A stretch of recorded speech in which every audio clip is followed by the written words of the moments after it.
E aí, tudo bem com vocês? Estou aqui com o Entrementes, revista digital, e estou aqui na Galeria Poente com o Paulo Henrique Rosa, é isso mesmo, né, Paulo? Isso. E a gente vai bater um papo aqui, conversar um pouco sobre a galeria, um pouco sobre a história do Paulo aqui, né?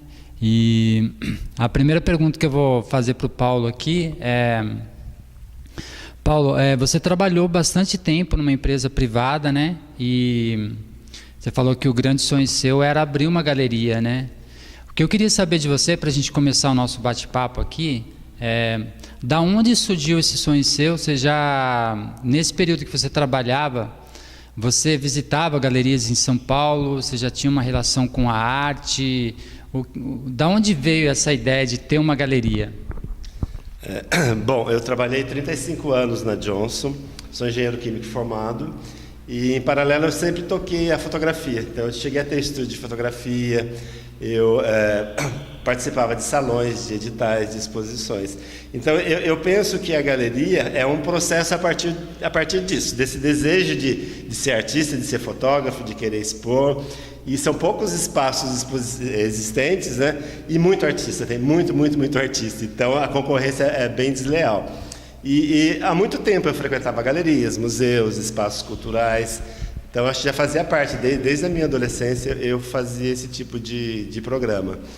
Então eu penso que a galeria é um processo, pensando psicanaliticamente, talvez uma forma de transformar esse desejo de ser artista, de ser fotógrafo, e trazer outras pessoas para esse meio. Eu acho que pode ser um pouco nesse sentido, né? Em 2004, eu visitei um amigo que morava em Miami e, andando lá pelos becos, pelas ruas, entrei num galpão, era muito legal, um galpão gigante, e tinha os ateliês dos artistas. Então, cada artista trabalhando, e na frente tinha uma galeria. E aí, sabe, deu um estalo, mas que legal fazer alguma coisa parecida com isso. Então, foi a partir daí, foi a partir desse estalo. É lógico que não foi exatamente como era lá, mas foi processando, foi se transformando. Aí tudo vai depender de grana, de tempo, né? Então é lógico que o espaço lá era 10 vezes essa galeria. Então não teria condições de algo assim. E na época eu fui atrás dos meus amigos artistas, ver se eles topavam, se a gente poderia fazer alguma coisa no formato de cooperativa, mas não rolou, porque cada um tem o seu desejo, o seu sonho, e é diferente, né?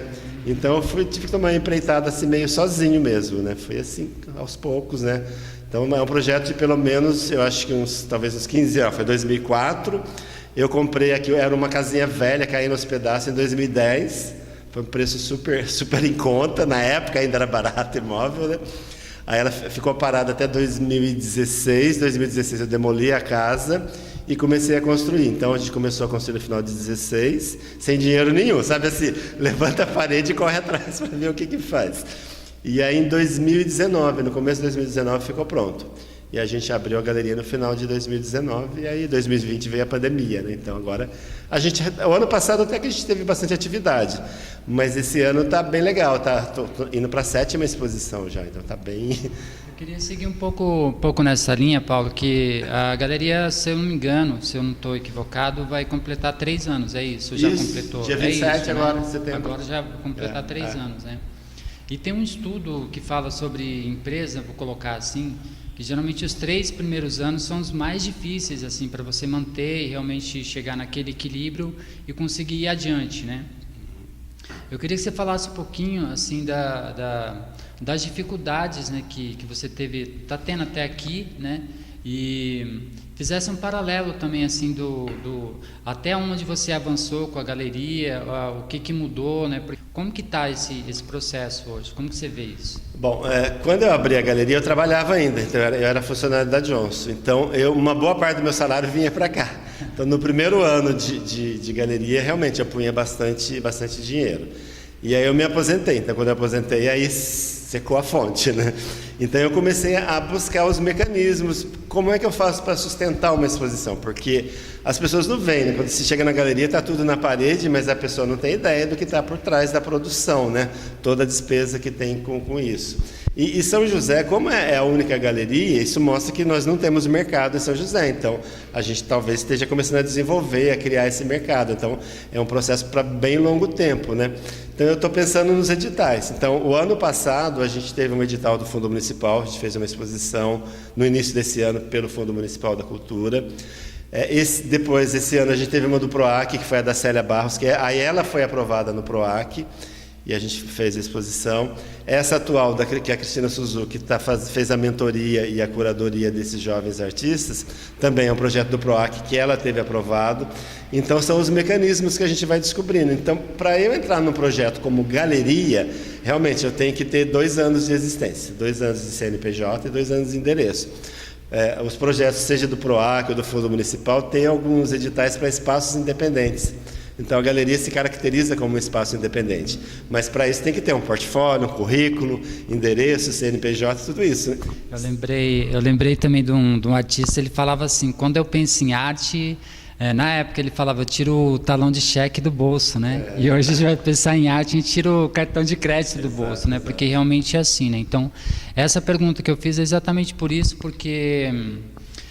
em todos os campos que a gente vai atuar, tem uma certa dificuldade para a gente começar, e arte, então, nem se fale, né? E, pelo menos, a meu ver, você está indo muito bem, assim, né? Acho que está encontrando os caminhos, né? Para seguir com a galeria, né? E acho que hoje a galeria, ela tem um papel fundamental na arte e na cultura de São José dos Campos, e isso é inegável, o trabalho que você vem fazendo, né? Trazendo artistas, fomentando a arte e a cultura da nossa cidade, sobretudo nessa área das artes plásticas, artes visuais, né? Que é uma arte até um tanto escassa ainda na cidade, né? Entendeu? Então, acho que a galeria ela vem cumprindo essa função muito bem, né? E uma outra coisa que eu queria te perguntar, Paulo, eu fiz não é bem uma pesquisa, né? Mas eu estava vendo as galerias de São Paulo, né? Essa coisa... Cada galeria ela tem uma particularidade muito específica, né? Tem galerias que vai trabalhar especificamente com, por exemplo, arquitetura, outras galerias vai trabalhar num campo mais da filosofia, e outros mais ligados à poesia, ou artes plásticas, artes visuais, né? Fotografia, né? Igual você citou também. Quando você pensou em fazer a sua galeria, você pensou um nicho especificamente? Eu quero trabalhar só com artes plásticas, ou quero trabalhar mais com coletivos, ou quero trabalhar com uma ideia de uma galeria que ela siga um fluxo, que a pessoa venha e prestigie, que tenha público, e não pensando muito na venda, ou pensando também em venda, que também é importante ter a parte da venda na galeria, né? Como que você determinou isso? Então, na verdade, eu não pensei nada disso. Eu acho que se tivesse pensado, não teria aberto, né? Porque para você abrir uma empresa, você tem que fazer pesquisa de mercado, você tem que fazer toda uma avaliação, né? Então, você vê que não é sustentável isso. Então, não pensei. Talvez, ainda bem que eu não pensei.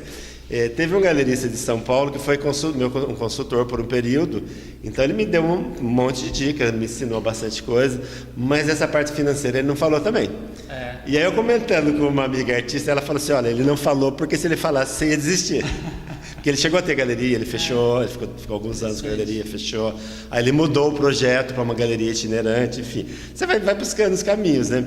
Então você vai descobrindo. Não tem um livro ou alguma coisa que diga, ou mesmo que tenha. Eu achei algumas bibliografias, mas cada caso é um caso, né? Você vem em São Paulo, acho que deve ter perto de 100 galerias em São Paulo. Então, é outro mundo, é outro universo, né? Você tem colecionadores. E não é questão de dinheiro, né? Porque em São José tem gente que tem dinheiro. Você vê Porsche passando na rua, você vê BMW, você vê Mercedes. Então, a questão não é dinheiro. É outra coisa que eu não sei onde que está.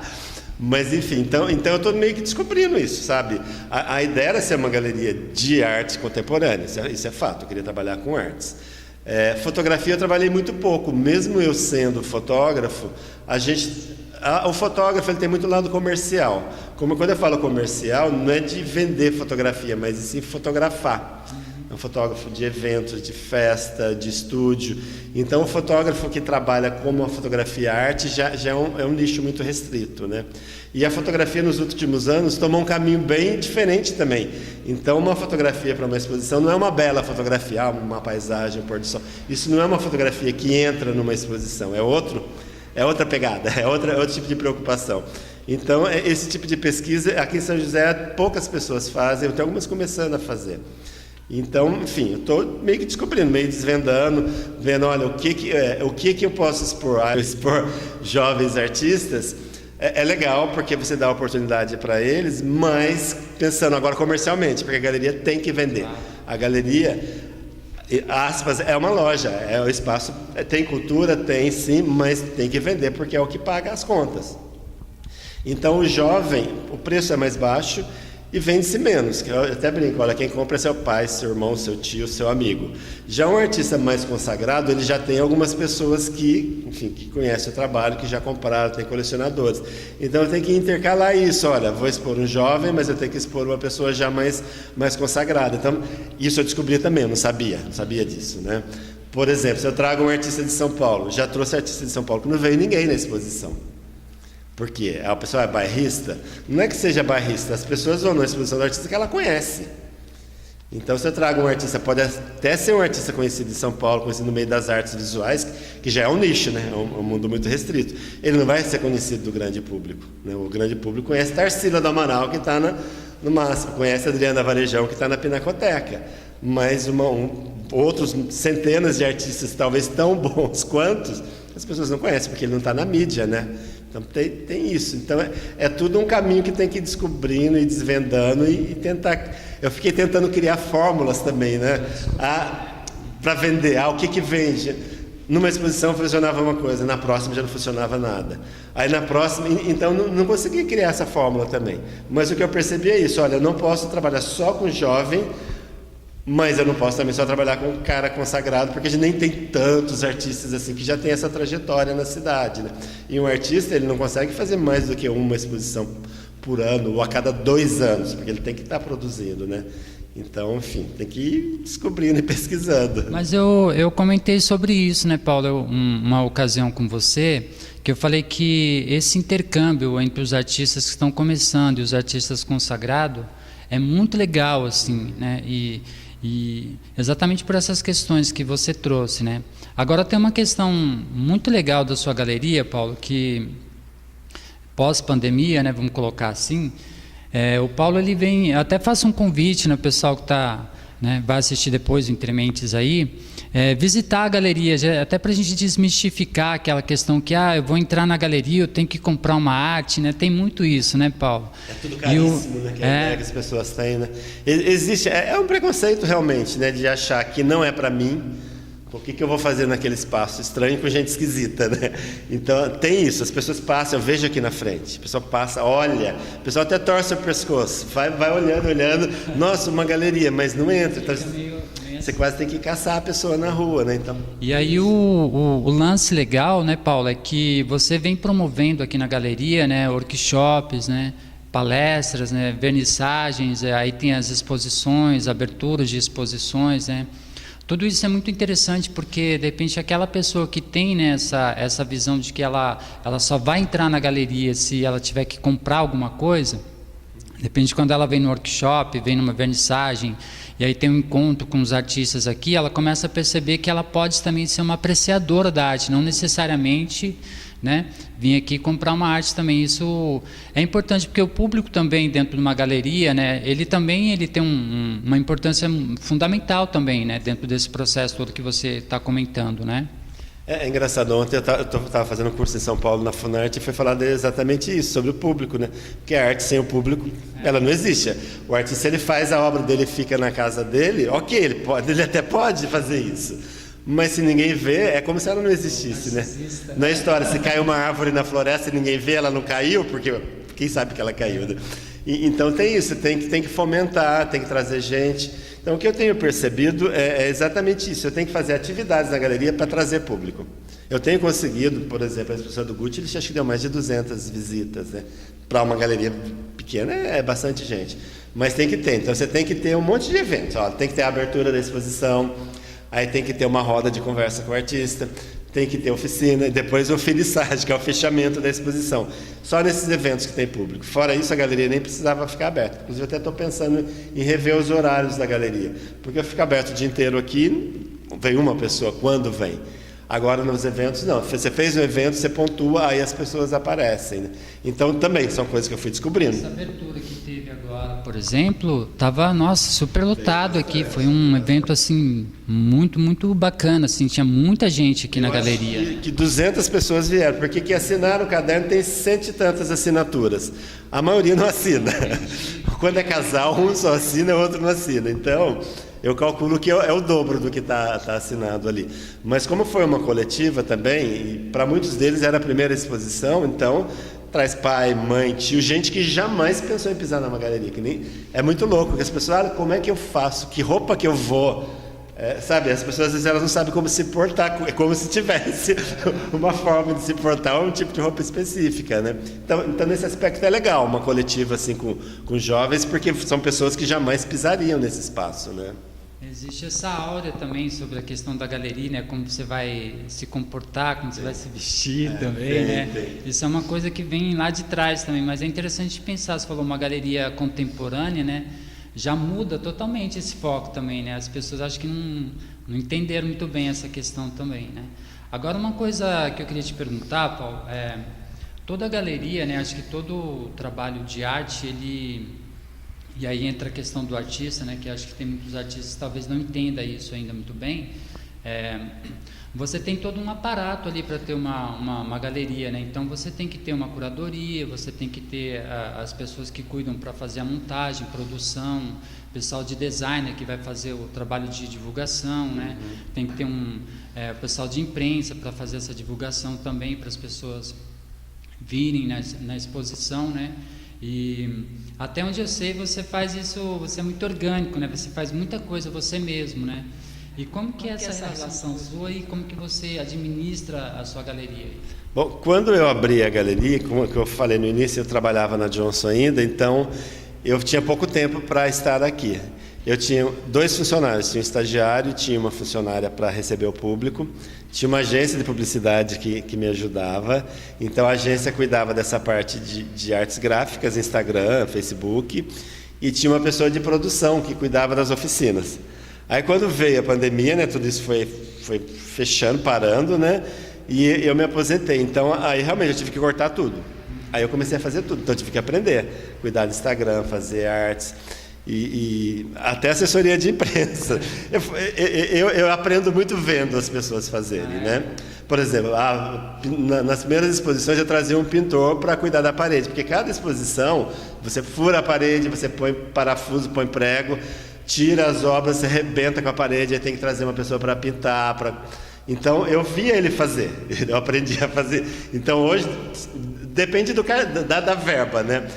Deixa eu cortar um pouquinho, Paulo, mas aí tem uma coisa muito bonita, é a construção e a desconstrução, que tem tudo a ver com a arte também, né? Sim, mas tudo depende da verba. Por exemplo, se é uma exposição que tem um patrocínio público, um PROAC ou um fundo municipal, então nesses projetos você já direciona a verba para isso. Olha, eu vou ter X reais para assessoria de imprensa, eu vou ter dinheiro para produção, eu vou ter dinheiro para montar, então dá para fazer tudo isso.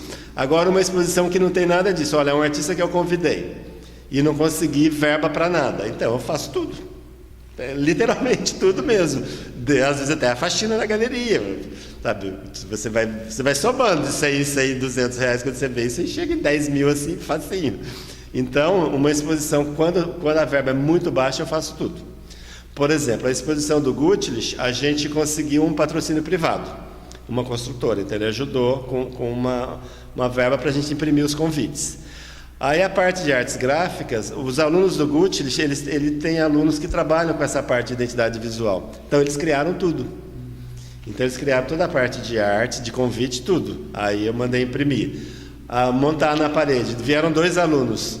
Então lá em cima, não sei se você vê na exposição dele, lá em cima os alunos que montaram.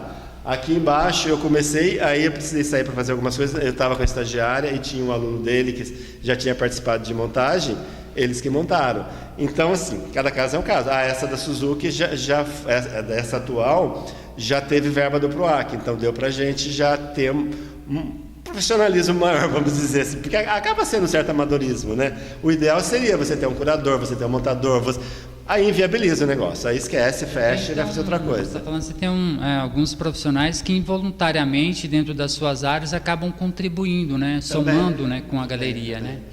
E para a gente terminar aqui, Paulo, tá super legal, né?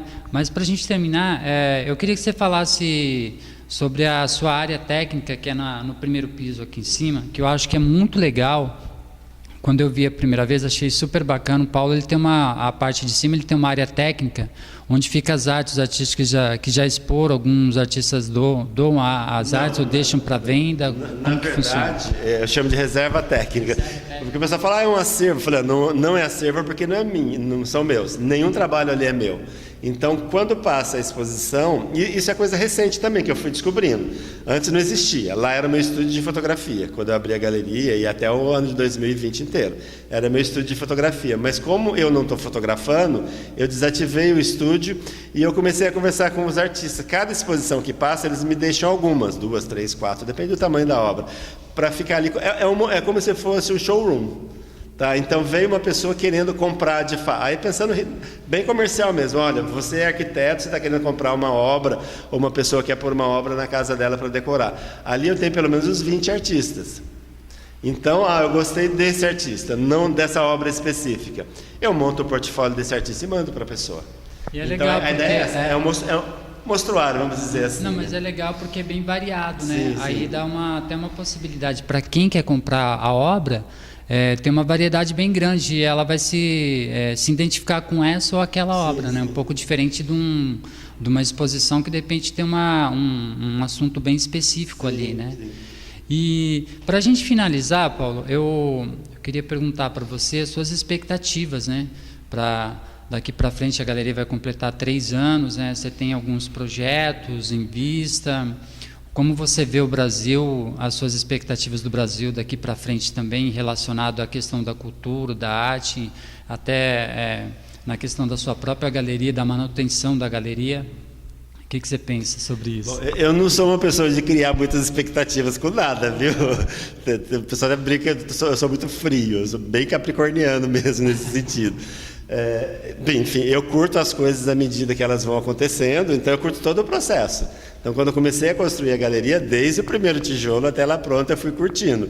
Então, independente do que aconteça, esse projeto deu certo. Então, eu penso muito assim, bem pé no chão. Com relação ao país, cara, tem que mudar, tem que melhorar, né? Porque a coisa está feia. Mas eu fico pensando realmente nos projetos. Olha, como é que eu vou sustentar esse espaço? Então, eu criei um plano assim, não um plano formal, mas a médio prazo, nos próximos 3 anos, o que eu preciso para que esse espaço consiga existir, consiga, enfim, tá produzindo, né? Então, eu sou bem pé no chão, tenho as planilhas ali, vendo quanto que entra, quanto que sai, porque não dá, é lógico, os sonhos são muito legais, mas você tem que conta para pagar, tem boleto, né? Então, tem que conseguir lidar com essas duas coisas, né? Mas acho que até agora tem funcionado, está indo bem. Então, e aí os próximos anos realmente é tentar consolidar isso, né? Tanto junto aos artistas quanto junto à população, assim, ao consumidor, ao colecionador. Porque na verdade é uma construção, né? Educar as pessoas a visitar, que dirá a comprar, né? Colecionar obra de arte. Então é um processo aí para... Cara, eu chuto 10 anos. Então, se eu conseguir nos próximos 3 anos segurar isso, provavelmente a coisa se sustente. E torce para que dê tudo certo.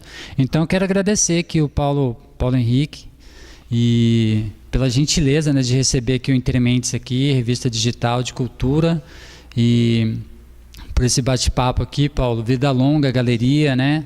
Vai completar 3 anos aí e a gente espera que tenha muitas exposições, muitas vernissagens, muitos workshops aqui, e a gente faz esse convite, né, para as pessoas virem conhecer a galeria muito bacana, muito aconchegante, né, Paulo? E vale muito a pena conhecer, e também para a gente continuar fomentando a nossa arte e a nossa cultura na cidade de São José dos Campos aí. É isso, Intermentes, revista digital de cultura. Valeu!